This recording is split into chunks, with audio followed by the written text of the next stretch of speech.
Hi, everyone. So this is Mike with episode 38 of Getting Everyone Moving, brought to you by Palms to Pines Parasports. And today we're talking to a friend in India, Padmini-Chennapragada, who I actually should refresh my memory, and we met in 2017. Hello, Padmini. Namaste. Hi, Mike. Or should I call you Michael? Mike or Mike's Michael. fine, yeah. So let's Okay. get started in this. So we had met at a conference at Ability 360 in Phoenix. But so what's your involvement in the world of disability and adaptive sports? I started off as a graduate student in the entire adapted sports community in the US. And prior to that, I was a physiotherapist from India. I was working with people with disabilities, but from a therapeutic space perspective. Moving to Texas introduced me to the world of adapted sports through graduate education. And I think once I finished my master's in disability sport, I got more involved in community-based programming in the Dallas Fort Worth area. I think post that there was no looking back. Once I finished the master's, I began to be more curious about why we can't do this kind of work in India. And when I was asking too many questions, I have a professor who, Dr. Ronald Davis. I don't think there's anybody in the United States who doesn't know Dr. Davis. So he was like, I mean, I think you do ask good questions. So why don't you consider getting into the doctoral program? So that's how I ended up getting into the PhD program. And but the community-based work continued because of that exposure. As I was inspired to do that kind of work back here in India. So what is the state of people with disability around adaptive sports in India? I mean, I know there's a wheelchair basketball federation. There's some wheelchair tennis players, but what else? How about recreational? Uh, Recreational, I think in the context of disability sport, I think the terms like community based or recreational are still um, foreign terms, to be honest, because we don't have that kind of organized structure in place here. Right now, what we are having as a country are competitive opportunities, where people are focused at what is happening at the global level, and then they tend to create community based programming here, where they can prepare the players who can go compete at the international level. So we right now don't have programs that would prepare a person from their childhood all the way through their schooling into the Paralympic spaces. And I think the only exception to that is the work that's been happening in places in sport like wheelchair tennis or para badminton. Partly that, also not completely. So I work with a non-profit called Astha that's Bangalore based, and we work to promote wheelchair tennis in India. So I think there I'm able to bring in that culture, and we are trying to build that kind of framework. But beyond that, there's not much that I can call community based. So there's a huge scope. There's a lot of opportunity for programming in that space in India here. I need to come back to India and help out. But of course, there's a huge opportunity here as well. I mean, there's so much need. Um, Yes. I lived in India and Nepal for 7 years, and I thought when I came back to the US, no, no issues, but huge issues. But Padmini, so what is it going to take though, to get more recreational programs in India? I think in context of sports for persons with disabilities, I think we have huge barriers to cross within the country. So when you talk about programming, I think some of the basic things we might need in place are concepts like commitment from a particular facility that they would get involved in the programming, instead of saying we can provide you the facility for 1 hour, or we can only allow you on particular days. I think once facilities, existing infrastructure in India, or the business owners, if they are willing to say, well, I'm going to work on the accessibility part and make this space open for more people with disabilities to come and even visit. For example, I have met tens of women with physical disabilities in India who come from quite well-to-do backgrounds. They want to just pursue swimming, they at least want to go by the pool and look around the space and stuff, and they're strictly no, because there's a safety hazard for them. Instead of preparing to make these spaces acceptable to everybody, there's this constant no saying happening, and safety is the biggest thing. So I think once business owners are beginning to accept people of all abilities into their spaces, and the second part is existing communities of special schools and non-profits beginning to understand the importance of sport. Right now they're all buried all the way up till here in the neck, with challenges related to education and other requirements, health, primary basic health. I think once the community begins to have more information that sports can happen in the most simple setups, there's a lot of stuff that's going to begin to happen here. Those two things, commitment from the facility owners or the organization leadership, is going to make a huge difference in India. It might even lead to like a huge tidal wave kind of a thing, because we already have amazing institutions here doing special education related work for children. They just don't have the professionals who can work with their kids in the context of sport. So I think that's where the exchange programs or students from the foreign universities coming here is going to make a big dent in the Really. ecosystem. Yeah. So when I lived in India, one of the organizations connected with National Trust was Amar Mhm. Jyoti, Oh an yeah. inclusive school. Mhm. And, we did a little bit of sports there, some wheelchair basketball. And, I met Amir Khan there. He was doing his show. What was his program? Do you remember the name of it? It's called Satyameva Jayate, the truth only triumphs. Yeah. Yeah. Yeah.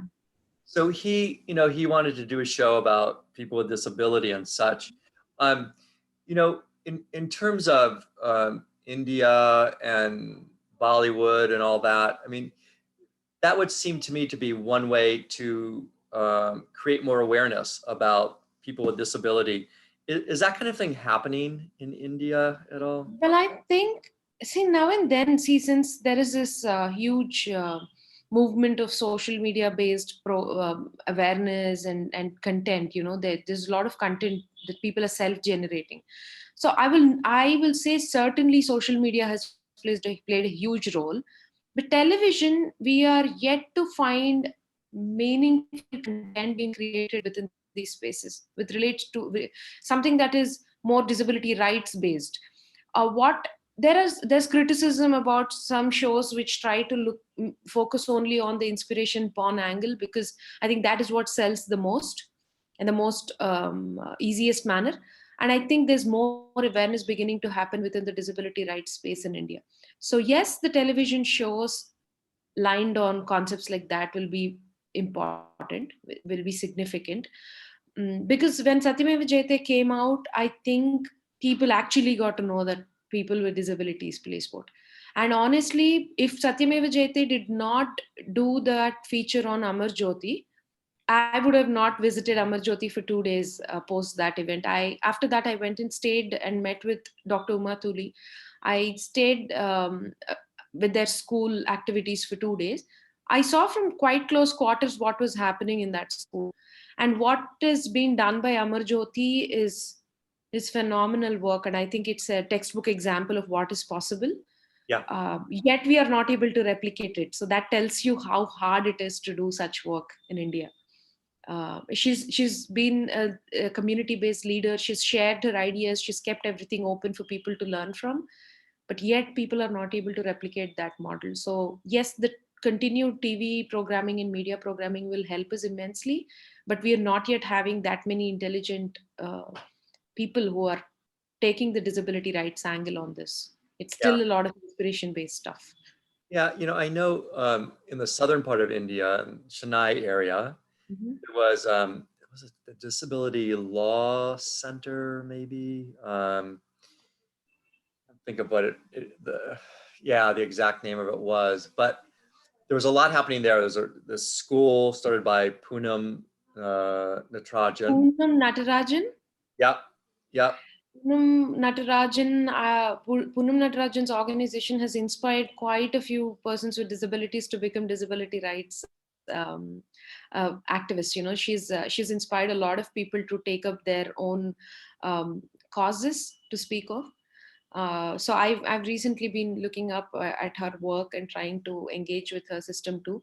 So there is in, I think all this work is happening in pockets. You know, it's like and there's no lack of intent to connect, but I think the system overwhelms all of us so much that unless you allocate a certain aspect of your work for networking, we rarely get an opportunity to sit across the table and speak. And I think the pandemic has helped us dissolve those barriers to speak of, because the online communication became the need of the hour. Yeah. Back in the day, if you said let us Skype, it was a silly idea. They're like, oh, you're in Hyderabad, I'm in Chennai, why don't you just fly down, or why don't you take a train and come? Yeah, we those communications and interactions were precious too, but it delayed stuff. It meant if I could have a conversation and get stuff going in January, I would still wait until the March for it to happen. Yeah.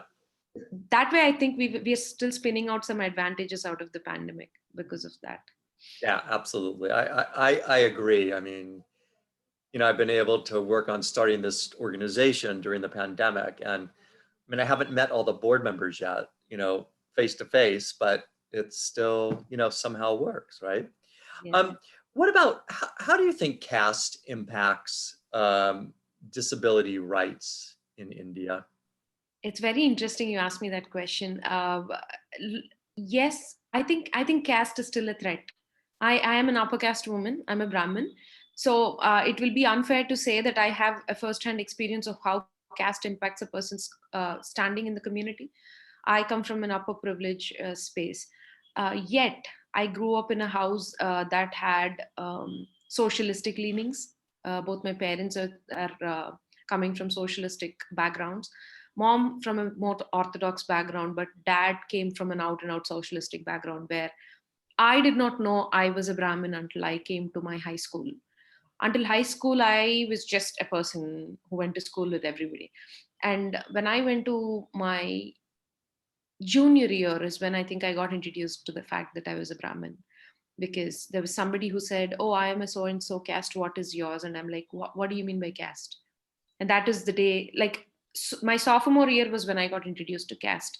But in the context of people with disabilities, I think the problems they face are so much more complex with regards to their own disability, that they there's rarely even any reference to caste. I think disability in itself has been such a big discriminatory concept in their life, Yeah. that if especially if they are somebody who have a physical disability that's like visible, not even physical, something that is visible, I think that is more discriminatory for them, because it's not even deliberate. It is almost like systemic.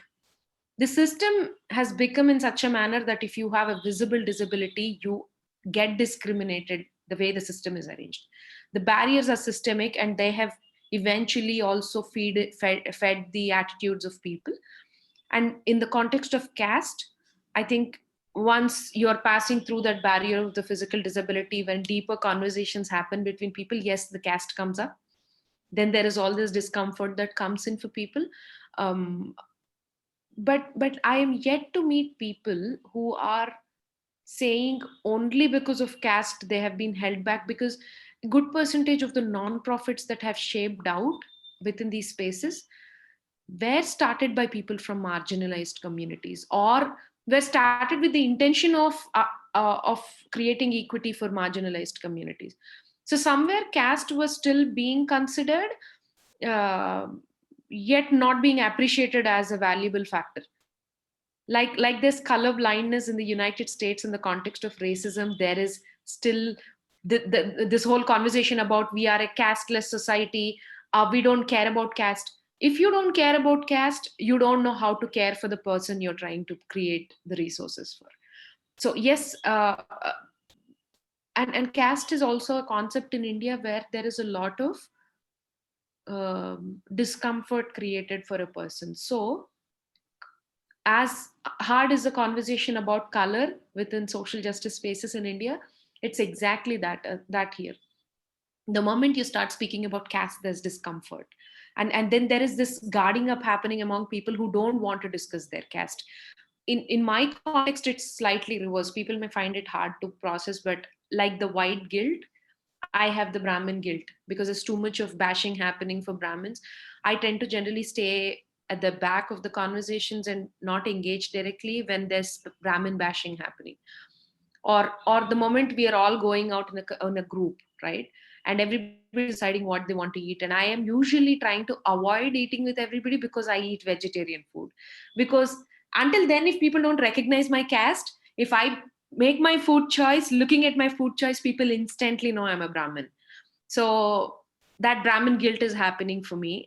So I try to be careful as much as I can, but I think as long as people like us who are beginning to do the community based programming, if we are aware of the privilege we come from, and if we can be equitable in all the actions we take, and I think that is where you will not be saying you want to be casteless, but you will be factoring in the caste, but not also placing people in discomfort, when you're considering caste. Oh, it's a huge thing. Caste in itself can become a whole Oh yeah. different. Yeah. Well, I read the book Caste by Isabel Wilkerson. I don't know if you've Mhm. read that. Terrific book I've heard the mention of it though. about the US and caste. And yeah, I mean, it's obvious to me, but you Mhm. know, um, but also when you're vegetarian, just say, I'm eating healthy. It has nothing to do with caste, right? Well, no, it's still deep to do with caste because in India, Brahminism is often equated to vegetarianism, and I'm like, that's a myth.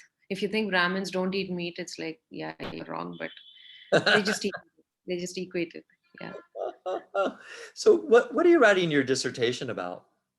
So my dissertation is finding out what have been the sports and physical education experiences for people with physical disabilities in India, especially related to the Telugu speaking states, because I'm a Telugu speaker, and I confine my research to these two states because these two states in South India are, I think, one of the two of the few states which are in India which don't have a lot of disability rights work happening.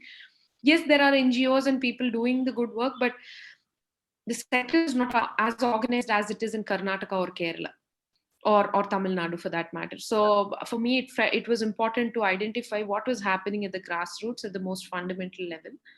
So that's what I've been working on, and honestly, the results are not shocking. At the same time, they also remind me that no matter how much research we do, community based work needs different kind of ammunition, to deal with.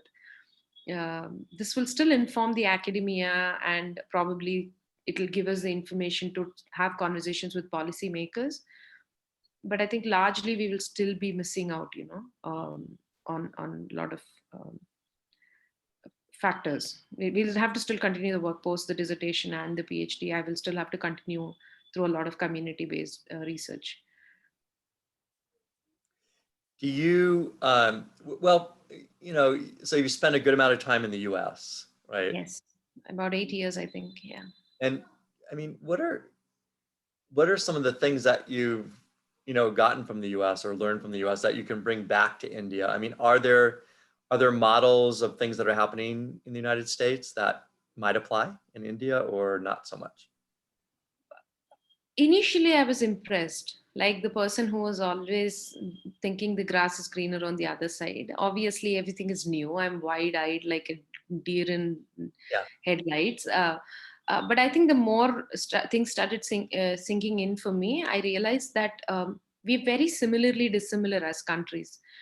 The quality of volunteerism I have experienced in the adapted sports community in United States is something that exists very deeply within India's social work sector.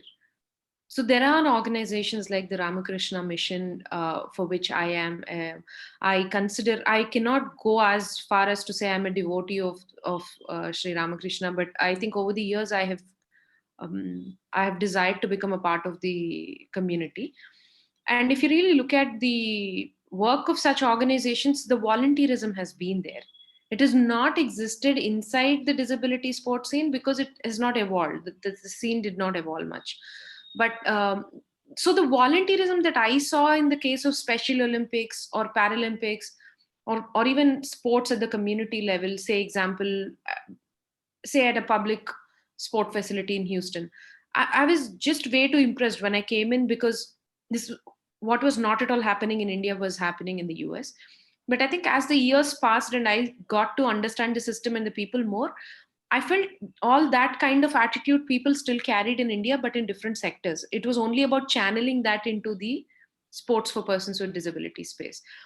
And what could happen differently in India is, I think, at the political leadership level or at the organizational leadership level, we need a shattering of a lot of stereotypes to happen.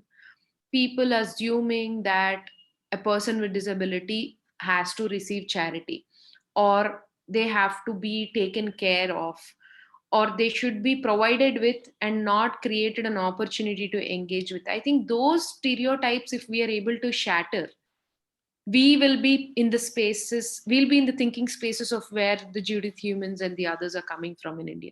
And that is not happening. That is the difference between United States and India, because largely we are still being governed by leaders and people who are not yet getting the concept of the social model or the empowerment model. Instead, they are more like, we what do you call it as, there's still a lot of concept of charity, there's still a lot of concept of control also, I can say. Yeah. That needs to be different. But volunteerism wise, programming wise, there's larger operations happening than the United States and other sectors, like the Akshay Patra Foundation in the ISKCON's Akshay Patra Foundation. The work they do is phenomenal. You can't beat those volumes with any food bank. The food bank of North Texas is very small compared to what the Akshay Patra does. So yes, we have that human power capital here. We just need to channelize that into adapted sports, Yeah. and we will witness miracles. When I was in India, I was a voluntary service overseas volunteer. Mhm. So they used to bring people over from other countries, but now it's totally, India based. And hopefully they're still working in the field of disability. I'm not really sure, but yeah. So where would you like to see disability rights, adaptive sports, say or what do you see happening in, say, 20 years down the road? Where do you see changes in Indian society and, yeah, recreational opportunities and such? I think the most important change I would witness is people with disabilities themselves becoming leaders in these spaces, because today we have NGOs in India which have people with disabilities as the leaders. They are the ones who are forcing the government to change the policies or become more inclusive, have an inclusive culture. So in 20 years, what I aspire to, or what I dream to see for India is, I want the players only to become their administrators, to eventually play and retire from the sport and say, all right, I'm going to contest the elections and become the president for this federation. That is what I would like to see. And I think that will happen. Not even 20 years. I think right now we are already having players who are capable and saying, I'll take up the leadership of this local community. It's about in half a decade or so, I'm going to see disabled people leading these efforts. There's already people at the community based programming level. We have examples of people like Justin Jesudas, who's been a global sports mentoring fellow with the University of Tennessee's program with Dr. Sarah Hillier. Yep. I think with people like that taking up the lead to promote sports for persons with disabilities, we will see the leadership, the shift in the leadership. We will also see spaces becoming more accessible, because right now with wheelchair tennis, we are already forcing tennis facilities to become more accessible. So I think once we are growing as a initiative, we are going to force the facilities to become accessible. So infrastructure wise, I see a shift. And along the way, the only challenge I see is the lack of personnel preparation. We don't have enough efforts yet happening for people to be prepared to work in these spaces. So that's a gap I intend to fill through my connections in the US. We need that support, definitely. Terrific. So terrific. Um, what are some final words that you'd like to say, to the listening audience about India, about the US, about adaptive sports, whatever you'd like to leave us with? I I think there's a more there is a need to bring more foreigners into the adapted sports learning spaces in the US, even for short periods. I don't know how that's possible, whether that would be exchange programs or what, because practically I am the first Indian to ever get a PhD in this space. I'm telling you. Can you believe it? About over a billion people walking this planet, and I am the first person to ever think of getting a PhD, as far as we know. So I'm saying not everybody will want to get a PhD, but we have not yet at least the existing programming that's happening in the US has not yet opened the spaces for more diversity, if I'm allowed to say that. I wish for diversity to go beyond race. I think we'll have to think in more creative manners.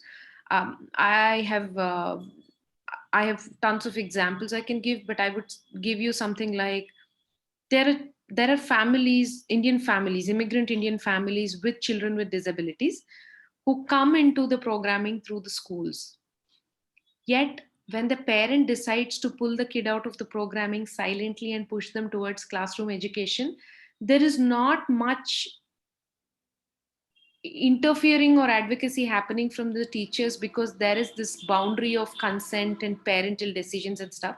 I think those are those spaces where I would wish for the adapted sports people to say, hey, can I have a little bit of a conversation, like to push the limits a little bit, because I have seen too many Indian children drop out of the adapted sports spaces in the US because parents say, well, I mean, the parent doesn't want it, so we're not going to speak for it. And I'm like, that is a barrier that needs to be broken if you want more Indians to get into this. And the exchange programs, or is it possible for any program that's well established in the US to consider going and doing international programming, once in a while? I think those kinds of things need to happen over the one decade for people like us who are working in the developing countries to pick up speed. It would be highly empowering for us to have communities come and visit us instead of us having to also come there all the time. Yeah. That'll make a huge difference if American programs can come once a year to visit us and engage with us. That will make a lot of difference for us. Yeah. Well, I know, the International Committee of the Red Cross is doing a lot of wheelchair basketball. Yes. Sarah's program, of course, but there does have to be that exchange. So yeah, I agree with you. Really good. And then there's also the need to be culturally responsive, I think, because I've been one of the biggest critics of the ICRC's programming in India. And I think over the years, with that kind of critique happening, also the international bodies are learning how to deal with other cultures. So that's for another time. But I really think, yes, there's some effort happening, but they're coming with less information. They can't come into these spaces like how they would go into a crisis situation. I think ICRC's biggest weakness, I would say, in not understanding where they're going into is always considering themselves as the saviors and getting into these spaces and saying, we are going to change this, we are going to provide you that, but they are not looking at what they are creating in the local communities if they are pumping such resources without what you call it as safeguards. Yeah. They're coming in and saying, I'm going to give you 300 wheelchairs, so can you just get me people with disabilities? And what is happening is herding of people happening. So the rights are disappeared out of the scene. There's herding of people happening into these events, and then the people who are benefiting from it are the ones who are empowered and who are dynamic. So it sort of defeats the purpose of inclusion and how sport can be a change agent. Yeah. So yeah, it's I just would wish for people who are coming into the country to have conversations with with people who are engaging in the system from the rights based angle, and then go from there. Instead of starting off something on their own, they should engage with the people who are in the disability rights space and take it up from that space. Yeah. And we But have the best impact. yeah, I know Jess Mark is really, trying to do this wheelchair basketball. And, like I've gone back to Nepal where I, lived for 4 years, which is great. But of course in India, there's this real movement to do the wheelchair basketball. And it seems like it's, really progressed. Yes, it is, because there is a dedicated organization which is wanted to promote the sport. But when you look at it from the rights based angle, there's been challenges. They have not yet committed to a rights based approach. And I think over the years of criticism and fact checking happening for them, they have begun to transform their efforts. But I just wish, that we are not going from that space where they'll start doing the work and then fix the system instead of using the rights based framework. Yeah, sure. That makes a lot of sense. That makes a lot of sense. Well, Yeah. Padmini, I so appreciate you taking the time. Thank you so Thank you, much. Mike. And we'll have to have a follow-up conversation about this. That's for sure. Absolutely. Thank you so much, Mike. Namaste. Thank you. Thank you.